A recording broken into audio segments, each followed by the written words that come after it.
নমস্কার বন্ধুরা, ১৬ আনা বাঙালি রান্নাঘরে আপনাদের সবাইকে স্বাগত। আজ আমি আপনাদেরকে করে দেখাবো চিতল মাছের মুইঠা। এটা একটা ট্র্যাডিশনাল ডিশ, কিন্তু আমি কিভাবে পেঁয়াজ রসুন ছাড়া করেছি সেটাই আজ আমি আপনাদের সাথে শেয়ার করব।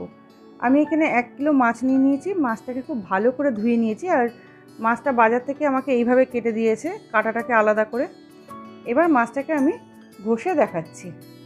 যেদিকে মাছের কাটার মুখটা রয়েছে আমি সেই দিকেই চামচটাকে টানবো, তাহলে আর কাঁটাটা উঠবে না। দেখুন আমি কীভাবে করছি। একটা চামচ দিয়ে মাছের কাঁটাটা যেই দিকে মুখ করে রয়েছে সেই দিকে টানতে থাকবো। এইভাবে টেনে টেনে মাংসটাকে আলাদা করে নিতে হবে মাছের গা থেকে।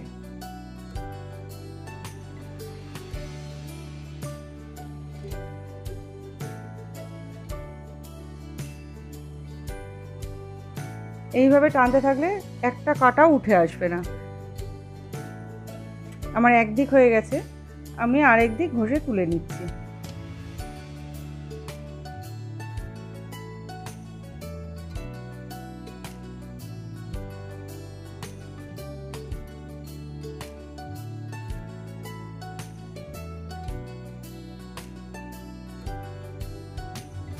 আমার পুরো মাছটা ঘষা হয়ে গেছে। আমি আরেকটা নিয়ে সেটাকেও এই একইভাবে ঘষে মাংসটাকে আলাদা করে নেব। যেদিকে কাঁটাটা আছে আমি সেদিকে ঘুরিয়ে নিলাম, দিয়ে সেদিক দিয়ে টেনে দেখুন এটাকেও আমি পরিষ্কার করে মাছটাকে তুলে নিয়েছি। আর এইগুলোকে আমি ফেলে দিচ্ছি। মাছটাকে যে বাটিতে নিয়ে নিয়েছি দেখে নিতে হবে যে কাঁটা আছে কিনা। তবে আমি যেভাবে তুলেছি আশা করি এখানে একটা কাঁটাও থাকবে না।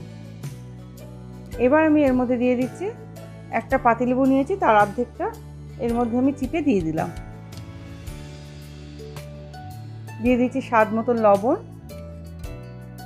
সামান্য একটু হলুদের গুঁড়ো, হাফ চা চামচ আদার পেস্ট, হাফ চা চামচ কাঁচা লঙ্কার পেস্ট। ঝালটা আপনারা আপনাদের স্বাদ অনুপাতে বুঝে দেবেন।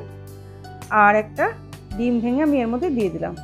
আমি এখানে আলু সেদ্ধ দিলাম না, আপনারা যদি ডিম না দিতে চান তাহলে আলু সেদ্ধ করেও দিতে পারেন। এবার সব কিছু দিয়ে আমি মাছটাকে খুব ভালো করে মেখে নিচ্ছি।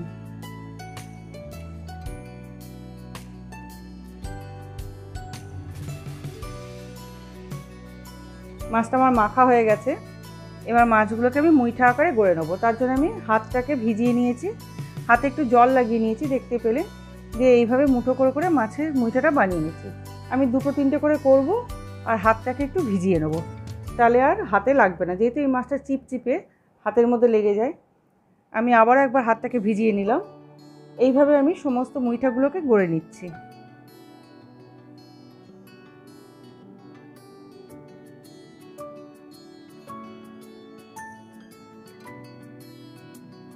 আমার সমস্ত মুইঠা তৈরি করা হয়ে গেছে।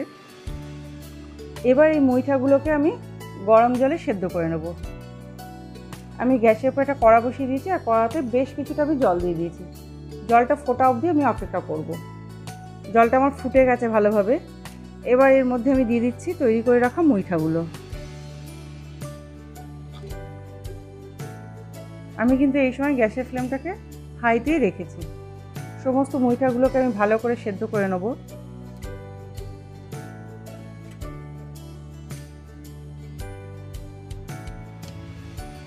মুইঠাগুলো আমার সেদ্ধ হয়ে গেছে। এই মুইঠাগুলো সেদ্ধ হতে 3 থেকে 4 মিনিট সময় লাগে। এবার এই মুইঠাগুলোকে আমি তুলে নিচ্ছি।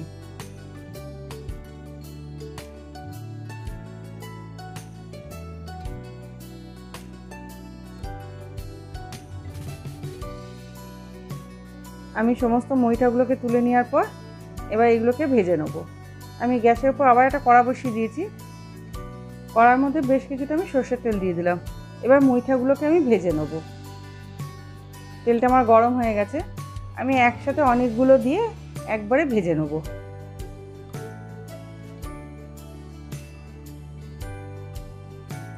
আর এই মুইঠাগুলো কিন্তু একদম লাল করে ভাজবেন না, হালকা করে ভেজে নেবেন। আমার এগুলো ভাজা হয়ে গেছে, আমি এগুলোকে তুলে নিচ্ছি। এইভাবে আমি বাদবাকি মুইঠাগুলোকেও ভেজে নেব।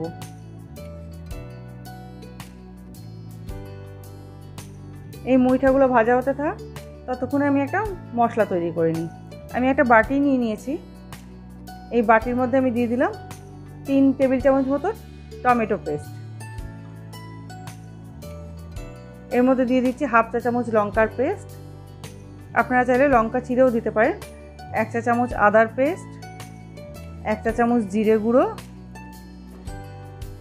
দিয়ে দিচ্ছি হাফ চা চামচ ধনে গুঁড়ো আর হাফ চা চামচ হলুদ গুঁড়ো।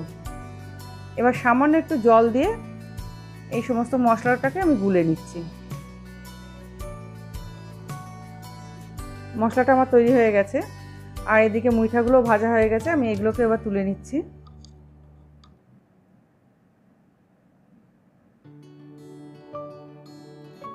এই তেলের মধ্যে আমি দিয়ে দেবো কেটে রাখা আলুটা। আমি এখানে দুটো মিডিয়াম সাইজের আলুকে ছোট ছোট টুকরো করে কেটে নিয়েছি। এর মধ্যে আমি দিয়ে দিলাম সামান্য একটু লবণ। এই লবণ দিয়ে আলুটাকে একটু ভেজে নিচ্ছি।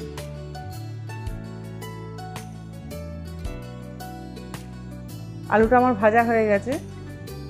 এবার ওই তেলের মধ্যে আমি যে মশলাটা গুলে রেখেছিলাম সেই মশলাটা দিয়ে দিলাম।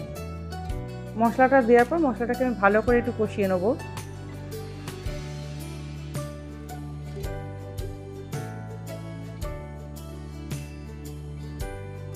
এর মধ্যে আমি দিয়ে দিচ্ছি স্বাদ মতন লবণ। লবণটা বুঝে দিতে হবে, আমি আগে একটু লবণ দিয়েছি।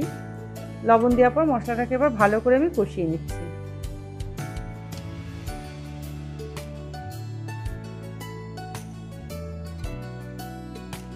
মশলাটা আমার খুব ভালো করে কষানো হয়ে গেছে, মশলা থেকে তেলও ছেড়ে দিয়েছে। এবার এর মধ্যে আমি দিয়ে দিলাম ভেজে রাখা আলুর টুকরোগুলো। আলুটাকে দিয়ে মশলার সাথে ভালো করে আমি কষিয়ে নিচ্ছি। এবার এর মধ্যে আমি দিয়ে দিলাম 1 বাটি জল। জলটা আপনারা বুঝে দেবেন, যে যেরকম ঝোল রাখতে চান সেরকম জল দেবেন। আর যেহেতু মুইঠাতে ঝোলটা টানবে তাই আমি জলের পরিমাণটা একটু বেশিই দিয়েছি। এবার গ্যাসের ফ্লেমটাকে মিডিয়ামে রেখে আমি 5 মিনিটের জন্য চাপা দিয়ে দিলাম। 5 মিনিট পর আমি চাপাটা খুলে নিলাম।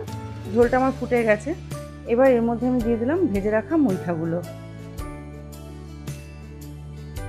মুইঠাগুলো দিয়ে ঝোলের সাথে ভালো করে আমি মিশিয়ে নিচ্ছি। নিয়ে আবারও আমি 3-4 মিনিটের জন্য চাপা দিয়ে দেবো। গ্যাসের ফ্লেমটাকে লো টু মিডিয়ামে রেখে আমি চাপা দিয়ে দিলাম। 3-4 মিনিট পর চাপাটা খুলে নিলাম।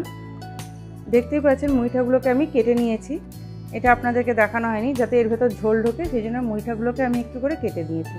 আমার মুইঠাটা হয়ে গেছে। এবার এর মধ্যে আমি দিয়ে দিলাম হাফ চা চামচ গরম মশলা আর হাফ চা চামচ ঘি দিয়ে ভালো করে মিশিয়ে দিচ্ছি।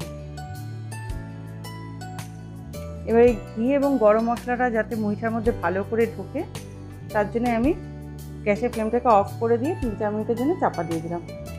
3-4 মিনিট পর আমি আবার ফিরে আসলাম। মুইঠাটা আমার তৈরি হয়ে গেছে। আমি এটা বাটিতে তুলে নিচ্ছি। তাহলে দেখতে পেলেন তো পেঁয়াজ রসুন ছাড়াও মুইঠা কত সুন্দরভাবে হয় এবং এই মুইঠাটা কিন্তু খেতেও ভীষণ ভালো হয়। আমি যেভাবে করলাম আপনারাও একবার পেঁয়াজ রসুন ছাড়া এইভাবে করে দেখবেন। আশা করি আপনাদেরও খেতে ভালো লাগবে। আর ভালো লাগলে আমাকে অবশ্যই কমেন্ট করে জানাবেন। তাহলে বন্ধুরা, আমার আজকের রেসিপিটা যদি আপনাদের ভালো লেগে থাকে তাহলে আমার এই ছোট্ট চ্যানেলটাকে সাবস্ক্রাইব করে দেবেন, পাশের বেল আইকনটা টিপে দেবেন যাতে আমি নতুন কোনো ভিডিও ছাড়লে তার নোটিফিকেশন আপনারা পেয়ে যান। লাইক করবেন, কমেন্ট করবেন আর প্রচুর প্রচুর শেয়ার করবেন। তাহলে আজকের মতন এই পর্যন্ত। নেক্সট ভিডিও নিয়ে আমি আবার ফিরে আসছি।